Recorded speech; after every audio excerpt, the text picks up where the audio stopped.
So today what I'm going to talk about is minimalism and decluttering. As you can see this picture, and Yes, it's interesting. I hope the pictures otherwise are not visible. the pictures are visible and we can see lots of books and things are stacked. Yeah, so this is one screen, and these are a few of my childhood memories of cartoons of Flintstone and Jetsons. And you must be wondering, why are these photos over here?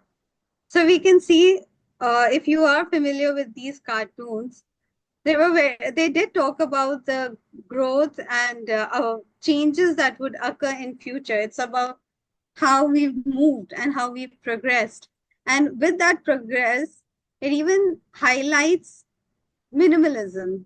As you can see in the picture, here is the Flintstones car, which is fuel free. And then in Jetsons, that's their dining table. And everything is a press away, a button press away. So looking at the clutter and then this modern minimalist drawing room setting, there's a lot to be discussed, and that's how we're going to see how there are a few principles of minimalism. When we talk of minimalism, it reminds me of an Urdu saying, which I'd like to quote: Kam saman, safar asan. I'm sure you all are familiar with this. It's always easier when we are traveling light. And we know with traveling how we now have even further constrictions with the amount of baggage we can carry, the size of the baggage, and so many things. So, this life of ours is a journey. And the lighter our baggage is in this life, I think we are benefiting ourselves and we are benefiting the future generations as well.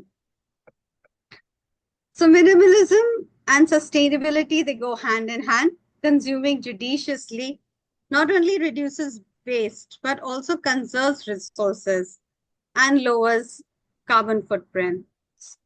Sustainable minimalism promotes eco-conscious consumption, buying fewer but ethically sourced products, waste reduction by recycling, reusing, repurposing, energy efficiency, using fewer resources, and adopting sustainable practices.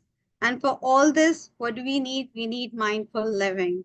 Definitely, without being mindful, we cannot have a minimalist approach. And in this society of consumerism, where we have consumers of all age groups, even our pre-teens, as studies go, are quite a large number of consumers these days.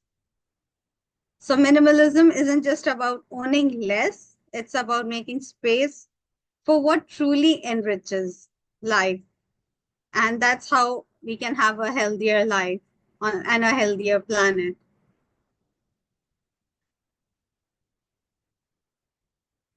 And there are benefits of minimalism and decluttering, which has psychological as well as environmental benefits. The psychological benefits, of course, when we can take up examples that how is it that we can have minimalism in our daily life. So when it comes to fashion, I think that's one which we all can relate to, that ends up in the landfills. And with the changing fashion, we have a man-made material being used. They're cheap and but are not biodegradable, and that's how our choices make a lot of difference in how we can be sustainable and minimalist. So if we substitute man-made fabrics with our natural fabrics which last longer, and we select styles that are suitable to our physique, our personality, rather than blindly following what the fashion trend is. So we can make smart choices, and that's how. So it begins with our wardrobe, and we can go on to everything, whatever we own, be it a lot of books, as stationaries, a lot of things that go as memories, as there under our beds.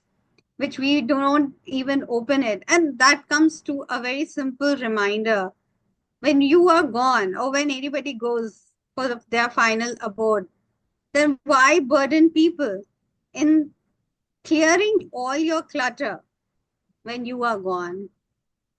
So that's one thing that we can remember when we are gathering stuff and storing, that do not be a pain for others when we are gone, because they're clearing a lot of things that will not be useful for them, and we might not have used them either, but we had all of them cluttered in various boxes and almirahs and storerooms filled with memories, with some which will not go with us. What goes with us is our actions.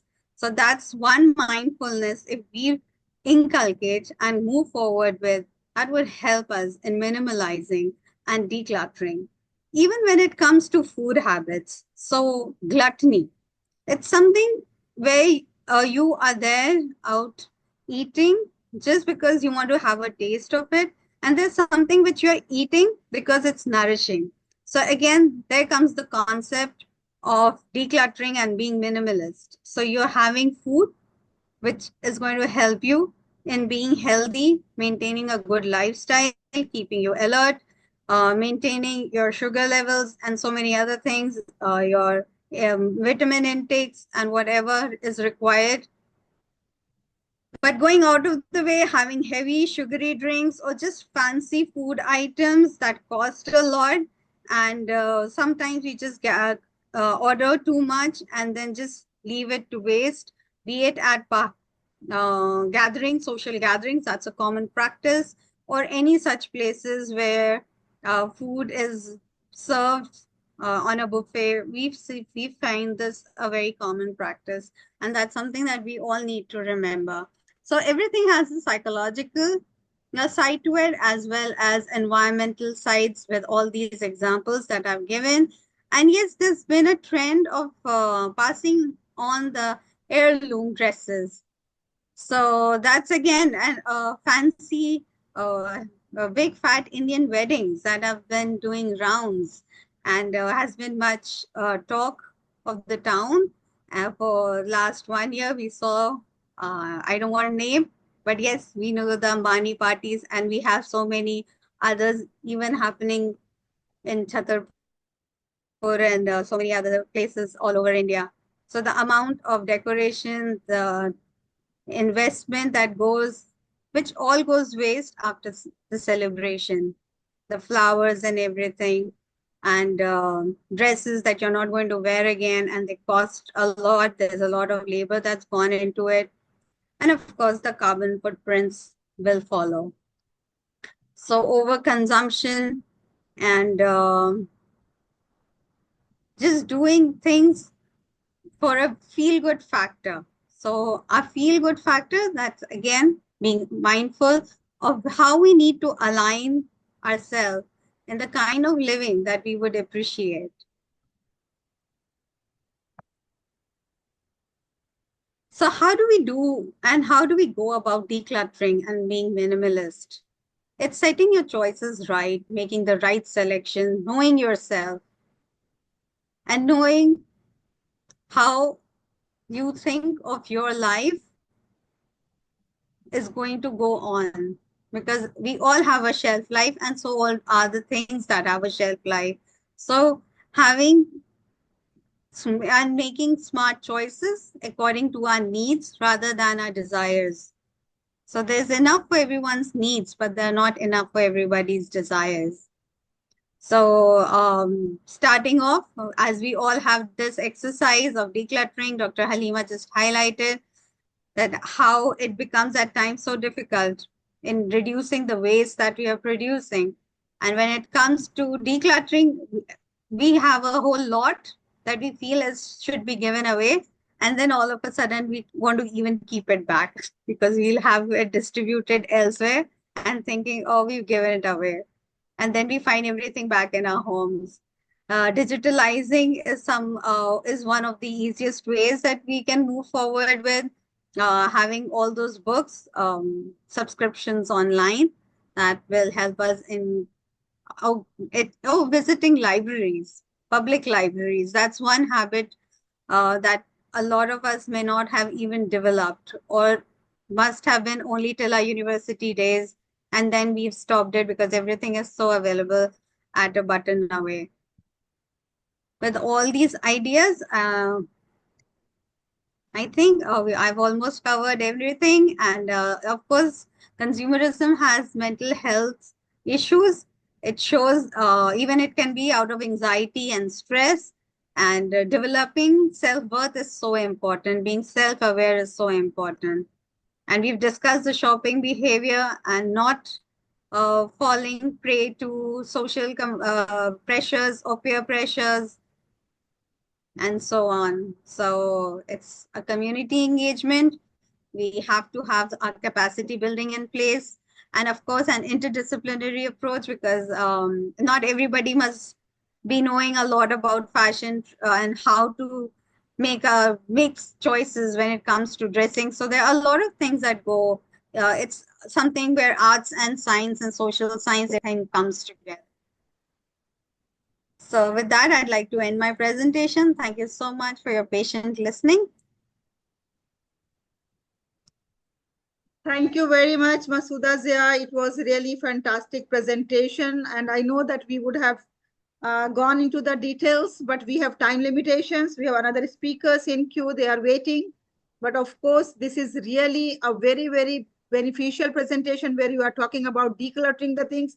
And the point I liked very much was that when we are going to leave this earth, the people should not face difficulty in clearing the things that we have gathered so many assets, so many things, so many clothing, accessories, and all those things. This is really a very thought-provoking questions. And that has actually made me also realize that suppose today, if I am going to die, and it's not impossible because, any day, anybody, any time can die. It's all in our creator's hand. So how the people will manage my belongings? That's really a big question that we all should ask to ourselves. Thank you very much, Masooda, for presenting such a meaningful presentation. And now we'll move to the third speaker with a request that we have 5 to 7 minutes time and we have to adhere to the timings.